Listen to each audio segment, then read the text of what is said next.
Hello, hello. Welcome to this episode of the Hello, Hello podcast. I am your host, Alyssa Rogers.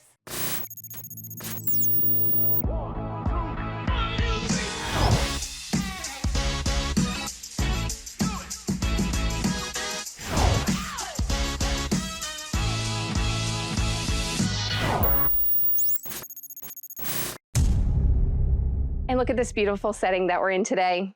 It is gorgeous. We just had a tour of the grounds and we're going to talk about it today. Today I am in Nathalie, Virginia with Recovering Hands. You've seen them. If you don't know what they do, you're going to find out today. I'm truly moved by it and I know you will be too. I am sitting here with Kim and Kalie. Thank you so much for allowing us here today. Thank you for coming out. Oh my goodness, we are so happy to be able to do this with you and to have you showcase what we do, because we are like the best kept secret. I feel it. I know now. And everyone needs to know the amazing work that you're doing every day, because it truly is something that's so needed everywhere, especially in our area. And I want to get into it. So let's talk about it. Thank you.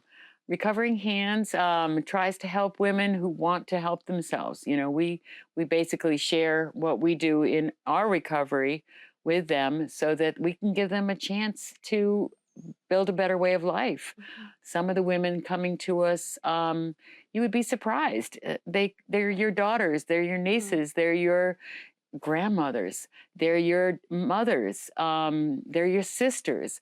You know, there are so many people among us who are suffering from the disease of addiction and alcoholism. And I mean, we used to think that all of those people, you know, live in the gutter and you could identify them easily. You know, they were the ones nodding out and stuff. And it's not the case. Sometimes we're still holding down jobs, but we're not able to be good mothers, you know, or we just continually can't show up at a family gathering, right. You know, or sometimes we are in jail. And right. A lot of the women that we've been helping lately are coming out of the jails. Yes.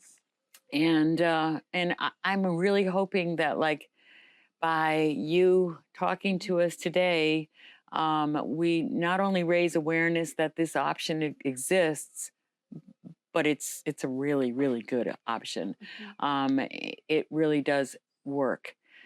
And also that we need the community's support to do what we do, because without the community knowing what we do and spreading the word about what we do, we don't reach anybody. But it's also financial. Right. That by the time women come to us, most of the time their resources are all used up. If they had any to begin with, by the time they come here, their families are done spending money trying to help them. And they don't have anything left. Believe me, I didn't come into recovery with a bank account. And so they, you know, in order for us to help them, we need to raise money to keep Recovering Hands operating, because without some kind of income, we can't keep the lights on. Right. And we can't keep wonderful people like Kalie working for us. Yeah. Kallie's got a beautiful story. I'd love for you to be able to tell your story a little bit about how you got here. Okay. Well, June 2019, I ended up getting arrested. And after spending some time in jail, they released me on a stipulation that I had to go to treatment. Mm-hmm. And I had been to treatment twice before. And at that point, no one would take me clean. And I didn't want to go back to the same treatment facility that I'd gone to twice, because obviously that didn't serve me well. And I really, really wanted to get clean. Really, really wanted to get clean. And I couldn't find anywhere. Even my pretrial officer was trying to help me. She really wanted to, and we couldn't figure it out.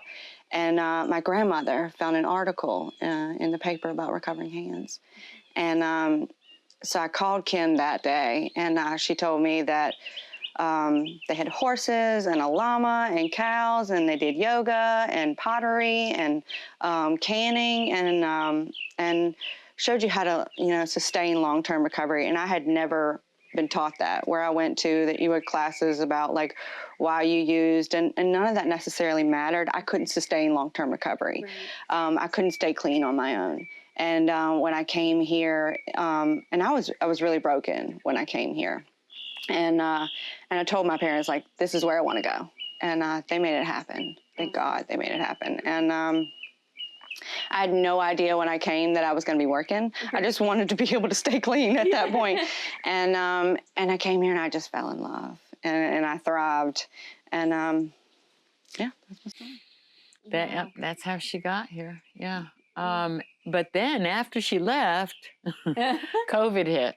Okay. Okay. And all the meetings were shut down because part of what a person needs to do for long-term recovery, they learn how to do here, but they've got to go, when they leave here, they've got to keep doing it. So, and 12-step meetings are part of that, you know, and the meetings had all shut down and people started meeting on Zoom, but she was used to the face-to-face thing, and she went back to where I don't want to tell you a story.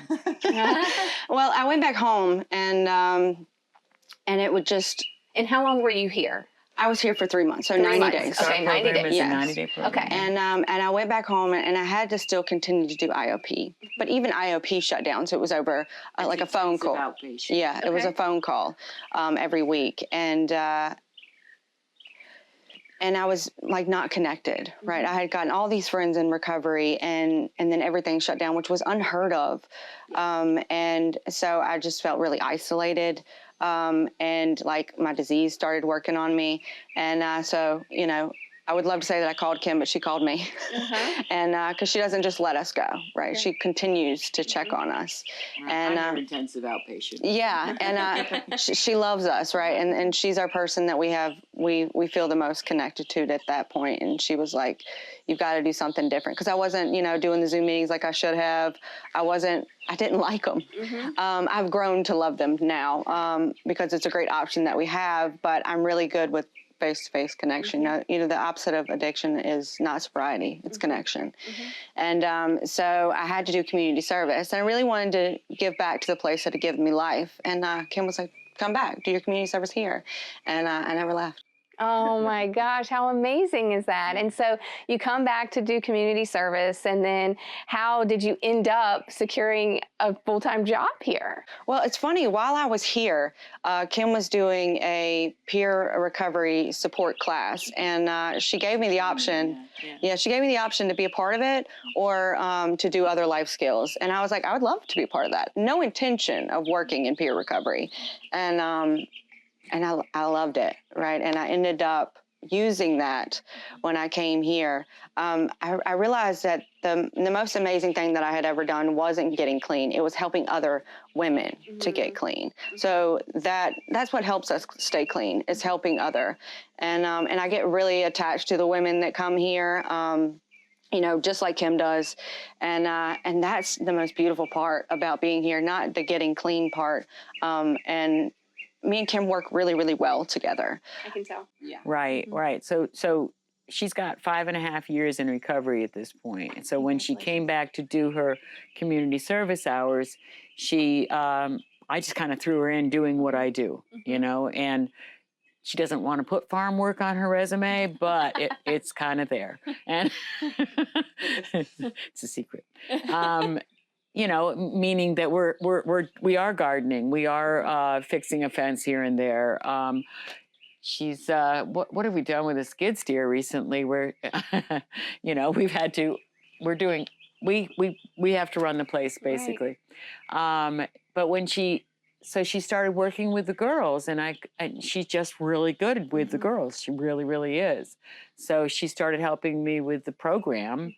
And then you know, as she stayed clean and began to work on her own recovery, I didn't want to lose her. So I give her more and more responsibilities, and she steps up to the plate. This is probably the least favorite thing she does, that, you know, when we're talking about our work. But we go out into the community, we go to the churches. Whenever we are invited to go there, we want to talk about what we do, because people need to know that we're here. People need to know that this option is available. Recovery, our form of helping people recover is really unique. This is, I'm a woman in long-term recovery. I'll have 35 years this coming February. My husband is a person in long-term recovery, and we got clean around the same time in 1989 originally. So however many years that is, what you got, 36, 37 years. Kalie, she was getting better and better at running this program. Yeah. And we get out into the community, we talk to the churches whenever we're invited, and that's where the people are coming from who need to come here, is like somebody's in the parish and they you know about so-and-so, huh? You know, instead of just gossiping about so-and-so, let's figure out where we can get her some help. The other types of treatment centers, like Kalie talked about, they're going to put you in classes, and they're going to teach you why you're an addict, and they're going to teach you some clinical methods of treatment. But we practice the skills that a person needs for long-term recovery. When they are in our, what you could view as an arts and crafts class, they are learning how to be vulnerable. They're learning how to ask for help. They're learning it's okay that they don't know, and they can learn. They're learning, in the end, they learn self-esteem. By the time a woman comes into recovery, she doesn't trust her ability to make decisions. We were making braid rugs. We make these Amish knot rugs. The Good Samaritan donates T-shirts to us, and we cut them up for the material to make these braid rugs. And Kalie would be turning to me and she'd say, I don't know what color to use next. You know, what should I do? And I just started telling her, you can do that. You can make your own decision about what color comes next. And, you know, she ripped out a lot of rugs while she was still trying to find the perfect combination of colors. And now she is amazing. She has made hundreds of braid rugs, and people love them. We sell them for our scholarship fund. But you don't know that you're actually learning life skills when you're doing some of these. I went to school for art therapy, and I needed a lot of therapy. So we do a lot of art. And everything we do here gives a woman an opportunity to practice those skills she needs for long-term recovery. We help them to identify some of their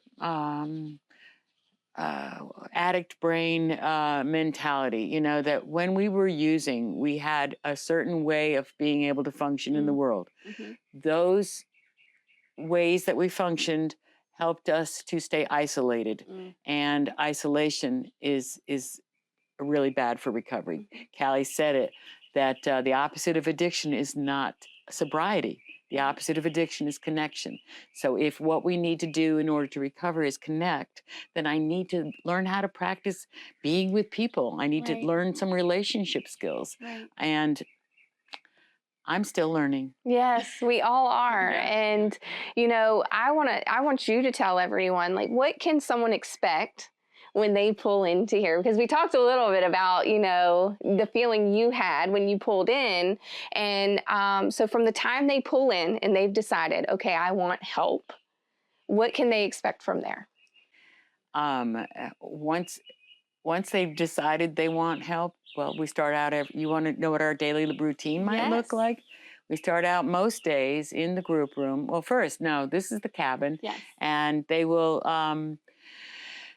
get up in the morning, usually by 8 o'clock, a little before 8, and they'll feed the animals. The horses, the llama, the chickens, the dogs. Did I miss any animals? No, I don't think so. They don't have to feed the cows. So they take care of the animals, and that right off the bat is some responsibility. And then we meet at 9 o'clock out in the group room where we do our morning check-in. We talk about feelings. Which is hard to do. It really is. It's very hard. You say it and you think it's simple, but, you know, getting in touch with how we feel is not a skill that actually a person coming into Especially recovery for women. has. Oh, yeah. Well, men too. Men don't talk about feelings. They're not supposed to have them. And I was raised as a man. Only kidding. But no, it is, feelings do not come easy. And so we start out with the feelings check-in. We will do we have these cards that kind of initiate some discussion and thought, just to, you know, like a groundbreaker. Icebreaker, thank you. And then we'll go over assignments. Usually, like every day, they're going to walk. They're going to write on how 3 indispensable spiritual principles are honesty, open-mindedness, and willingness. And they'll write on how they worked those principles yesterday or how they didn't. And that way we get to talk about the challenges of what day-to-day life looks like. And they'll go over, like if we do a step a week, there are 12 steps, and we will do a little writing on, it's an introduction to all 12 steps while you're here, because it's a 3-month program. And so we'll go over, like, Trish right now is on, Trish is on step 9. So her morning check-in, the assignment part will talk about how she worked for the first 9 steps yesterday, or didn't, because it's really helpful to get some advice on, I really was caught up in self-centered fear yesterday, and I didn't know how to talk about it, and then we'll talk about that. We go over, we have several meditation books we get to pick and choose from which meditations we want to work on. And we do a guided meditation where we take 10 minutes and just do some breathing exercises or whatever the meditation is of the day. We also have a labyrinth up here. I didn't show you guys in the walkthrough about the labyrinth. The labyrinth is for a walking meditation. On the way in, you focus on what kind of things are in the way of your connection to your higher power or your connection to recovery. And you focus on, like, bringing those up to the surface, because when you get to the center of the labyrinth, there you spend time with your God and you turn those things over. And on your way out, it's a celebration of the lifting of your load. And this is like a really old practice, the labyrinth. And so we try to introduce them to different ways that they can form that connection to each other, to everyone in recovery, and to a God of their understanding. Things that are just crucial for long-term recovery. They don't just read about it or listen to somebody talk about it. They have an opportunity while they're here to practice it. And the goal is that when they leave here, this has become their normal. Yes. And we eat healthy, garbage in, garbage out, right? So we try to fill ourselves up with good spiritual grounding, good nutrition, good physical activities. And when you leave here and you start drinking Mountain Dew and eating at McDonald's, you don't feel right. You start to notice, like, oh, I felt better when I was, drinking water. Right. Yeah. And that's what we want, is your normal becomes this. Addicts are creatures of habit. Let's form some good habits while we're Amazing. here. Yeah. That's amazing. And you say you're in recovery yourself. Yeah. And so you moved to this area. What was it that made you decide that you wanted to form Recovering Hands? Because you've been here over 10 years now. Yeah. When I moved here in 2010, I had over 20 years in recovery, and there was not any recovery lacked here. It really did. I started going to the local meetings, and there weren't any newcomers because we don't really have treatment centers around here. Newcomers come from treatment centers, and we don't have any help for addicts, so they weren't finding the rooms. And so my own recovery was suffering because part of what I do to stay clean is to give it away. Right. And the community of recovering people just wasn't what I was used to. So, and Bill and I had lived here for a few years already, where in this gorgeous setting, and there's that spell I had. I walked out of a meeting in a blackout with over 20 years clean. I had some trouble connecting to people here. Things were happening. Recovery was just not solid here for me. And I walked out of this meeting in a blackout. And I according to timelines, what other people tell me, because I still don't have that day, I must have sat in my car for half an hour, and I called my husband at work and I said, I think I'm in Roxborough and I don't know how to get home. Wow. And he said, yes, you do. You're really good. You can use a GPS. And I got myself home with the GPS. And he called my mother-in-law, who lived nearby, and my daughter, who I think she was in college over in Farmville at Longwood at the time. And they came here and they could tell I wasn't in the right year even. I just was not in touch with whatever was really going on. Ambulance came, took me to Centera, and they ran a bunch of tests, found out that I wasn't high, and and that I hadn't had a stroke. And you know, they did some tests, and they diagnosed me with confusion. So if I seem confused, Not at all. no. But then I noticed like a week or two later that there was like gray outs, that I wasn't quite here, and I didn't, you know, it was just not normal. And I saw a woman, Linda Oberst is a therapist in Danville. She does trauma work, and she said, "You've got PTSD." Wow. You know, and I was over 20 years in recovery, thought I had worked on all my issues, you know, been through the steps several times, but something had happened in a meeting here, and it had been happening where if you want a safe space, you have to be a safe space. And I didn't feel safe. And that threw me back to a childhood where I never felt safe. And some of us, that's how we end up in recovery, is self-medicating, you know, from just a lot of trauma in our childhoods. And I can say that I came by it pretty naturally between the environment and genetics. But once I found out it was PTSD, I started to do some different kind of work. And when women are here, most of the time we see a lot of trauma. You know, people will ask, do we deal with abused women? Well, yeah. You know, because either we're abusing ourselves or somebody's abusing us. I mean, you don't do what we did to find the ways and means to get more without some abuse. So we have a woman Linda Oberst comes in at least once during every woman's stay, and we do some trauma work and more if they want. Kalie wanted to do a little extra work with her and her mom. And that relationship is incredibly healed as a result of the work that she did. Awesome. What you're doing for people is so moving to me. And I know that there are so many people out there that need help, especially in our area. What are some resources that are available to them in this area that they may not know about? We are a resource. Yes. Right. Yes. And I mean, people, when they look up, when they try to get help, they hear about the community service boards. Because you have to find the right fit, right? Right. But 12 steps. Please show up in a meeting. Yes. You know, if go on southsidena.org and look at the meeting schedule for NA. AA has Southern Piedmont AA, I believe. Call me, and I will send you in the right direction.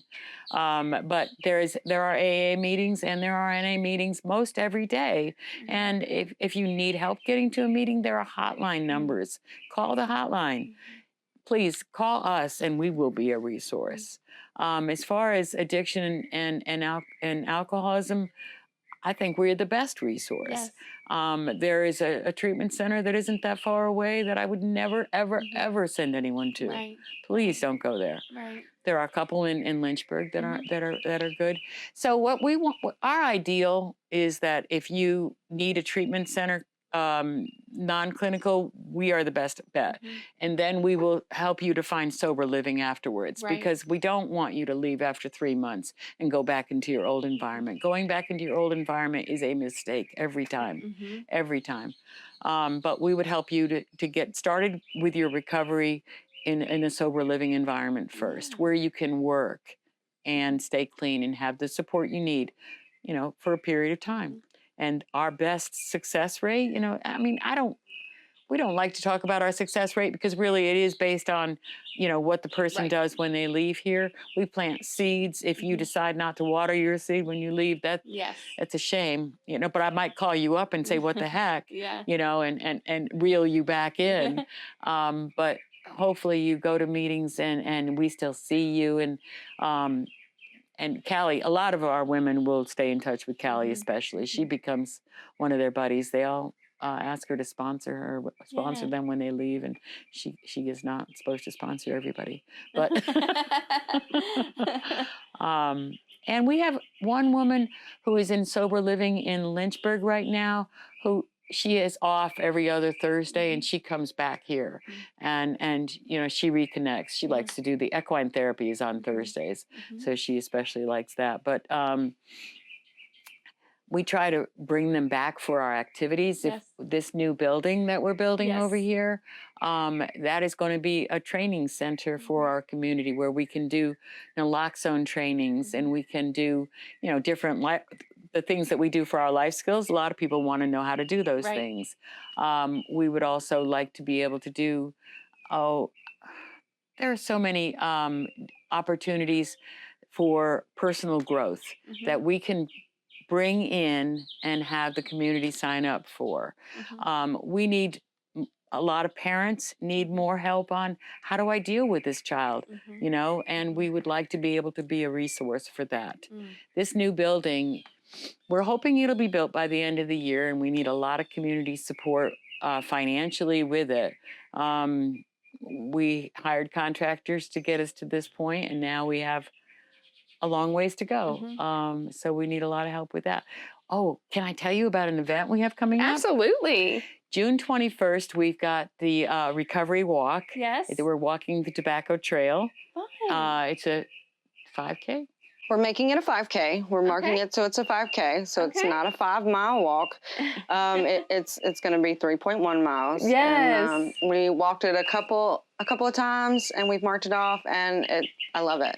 It's beautiful. And so it starts at the Heritage Trail. Yep. And then you just go and come back. And it's marked, and you come back, and we'll have free water to hand out, and we'll probably sell something like granola bars just to help raise a little bit more money. It's $25 a head. My daughter teaches at the middle school, and she's bringing in a group of students at a fixed rate for that, and they're volunteering. They're going to help us to do it. They're going to set up a table. So, you know, all the help you can get. Okay, so that's June 21st. And what time does it start? Starts at 9 a.m. It starts at 9 a.m. And that is one way that the community can come and show support. What are some other ways that us in the community can help you guys? You want to handle that? No. Okay. I think you're the best bet when it comes to the funds. All right. Well, fundraiser. Community support. We do need donations. We really do need donations. And you'll find us on Facebook, and there's all kinds of links. We also have a website, recoveringhands.com. And if you don't know, if you want to know anything else, please contact me. Right now, it's financial. You know, we've had a lot of help with donations of clothing, and we have a storage building filled with clothing. We don't need any more clothes. It's financial. It really is. We had the Woodman Club donate a tent for us because we just had this huge event, and we needed a big tent, and they helped with one of the tents for that. So sometimes there are some specific needs, but I'll tell you right now, the crunch of putting together the money to finish this building is a burden. We also, I mean, if what you'd rather do is scholarship a person, we have a scholarship fund. Nice. You know, if you want to help, there are lots of ways. There are lots of ways. Okay. We currently have 2 women out of the Danville jail who really want to come here. Okay. And they don't have any financial backing. And we get to go into the Danville jail once a month, which is amazing that we get to do that. And we get to talk personally with these girls. And that's the issue that we're having, is them being able to be, because at that time, family support, no longer a thing. And we have 2 girls who really, really, really want to come to us, and we really want to help them. And they need the support from the community. Right. We talked to those 2 girls Wednesday, and there's another one that the judge has said I went to court with her a few months ago, and the judge said in August she could come here, but if I don't figure out how to pay for her, then I won't be able to help her either. we do a lot of work to raise money, and we also, Centera gave us a $10,000, $30,000 grant Awesome. the past 2 years in a row. And so that's a big help. That helps with the scholarships. Piedmont Maintenance out of Roxborough. I don't even know if they want me to mention their name. A company that Bill used to work for donated $10,000 to us the last 3 or 4 years in a row. And we are constantly applying for grants and trying really hard. I work with Engaging Halifax. There's an opioid epidemic happening, event. The opioid epidemic has been happening for a long time now, but there's an opioid awareness day, August 31st, out at the fairgrounds, being sponsored by this Engaging Halifax team, and Recovering Hands has rented the fairgrounds, and we are going to be set up in one of the booths there that Tony Whitlow rents, and we'll be selling hot dogs. So we want the community support at that event as well. So just tons of ways that we can support, and I hope everyone has taken something from this. How many beds do you have? We have 4 beds, and it keeps it very intimate, which is part of why it works here too. It's not just our amazing program, but the intimacy here. I was trying to tell you before about you asked the question about what our day-to-day is. After our meeting in the morning at the group room, we have a life skill that we do. It's an hour and a half. It could be making braid rugs. It could be doing pottery. It could be equine therapy. It could be gardening. A lot of different things that we do. And then we all get together in the kitchen, which right now is in the main house. It will be in Recovery Hall when we get that built. And we put together our lunch. We eat really healthy. People struggle not to gain weight, but we do. We want them to learn what it feels like when you put good, healthy food in your... And then we do another life skill for an hour and a half, and then they get time... if they are at that point of their program where they get phone time, they have some phone time to begin networking, and then they get ready for their meeting. We take them to an off-site meeting every day, except on Sunday. They go off-site to go to church, and we have the community brings us a meeting here on Sundays. So every day looks different, but that's our basis, the backbone of the schedule. That's amazing. I mean, what you're doing is truly, truly helping so many people. And I just want everyone to know that you have space for people that want to get help, and for these women that don't know what's available to them. And this place is available. And how can everyone reach you?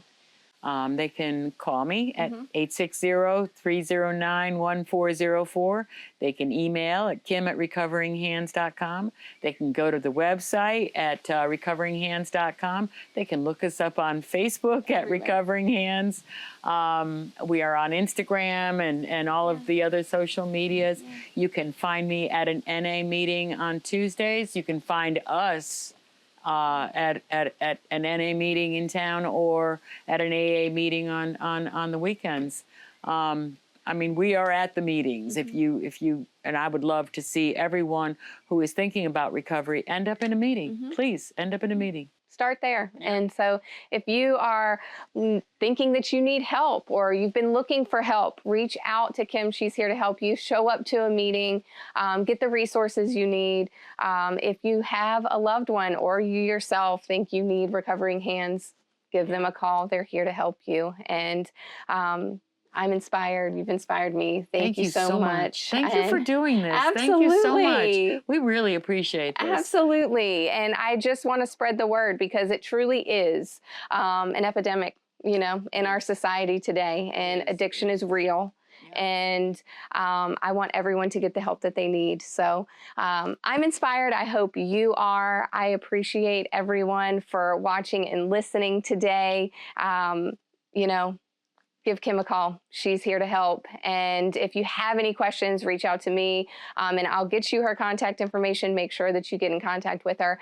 And I just appreciate everyone, and I appreciate all the reviews and for subscribing and for tuning in every week. Continue doing so. Continue letting us know who you'd like to see on the podcast, and I promise I'll reach out to them. That's how I'm here today, because of you who watch and listen every week, recommending Recovering Hands. And so I appreciate it, and we will talk to you next week.